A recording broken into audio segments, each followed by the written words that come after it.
কোরআন বুঝবে না। যদিও আমার কালাম আপনি যান হাতে কলমে বুঝাইয়া দিয়ে আসেন। এই জন্য নবীর আদর্শকে আল্লাহ গ্রহণ করছেন, বলে দিছেন আপনি হেদায়েতের মেহনত করেন আর হেদায়েত চান, হেদায়েতের লিগা জান দিতেছেন।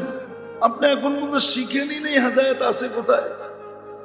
আল্লাহ তো সুস্পষ্ট বলছে, ইনতুতি ও তাহতাদু, বন্ধুর রঙে রঙিন হও, এটাই হেদায়েত।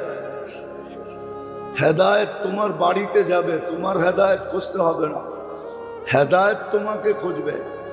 কয় মা জাগাইও, জাগাই তুই না, তুই কতজনকে জাগাবি? মনে হয় বোঝেন না, এই প্রবাদ বাক্য জানেন না, ইয়াংরা জানে না। কয় মা আমারে জাগাইও, জাগাই তুই না, তুই কতজনকে জাগাবি?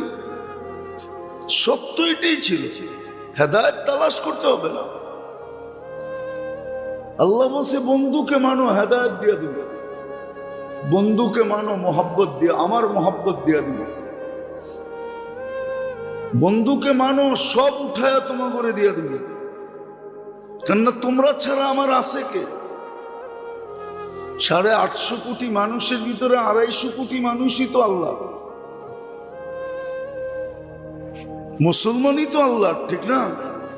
হ্যাঁ, আল্লাহর আপনজন আছে কে? মুসলমানই তো, ঠিক না? আল্লাহ বলছে আমার ভান্ডার তোমাদেরকে দিয়ে দিবে। দুনিয়া क्या चीज है, লৌহ কলম তেরে है। দুনিয়া কি দিমু তোরে? দুনিয়া তো দিমুই দিমু। এটার অর্থ এটা না যে দুনিয়া দিমু না, দুনিয়া তো দিমুই দিমু।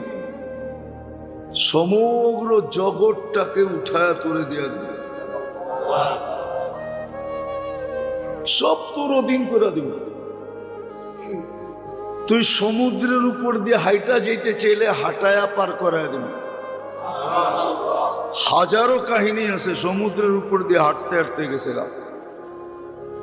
হ্যাঁ, আবার ভাবছে এত লম্বা হাঁটলে পাও যদি ব্যথা হয় তো জায়নামাজ বিছায়া পার হয়ে গেছে না? পার হয় নাই? কে পার হইছে? শাহজালাল রহমতুল্লাহ আলাইহি পার হয়ে গেছে। উনি জায়নামাজে পার হইছে, সাহাবা ঘোড়ায় বইয়া পার হইছে। সব তোর হাতে উঠায় দিয়া দিবে। তুই চাবি তো অগ্নিগিরির জন্য ফায়ার সার্ভিস দরকার হবে না, তুই হাত দিয়া বলবি পিছিয়ে যা।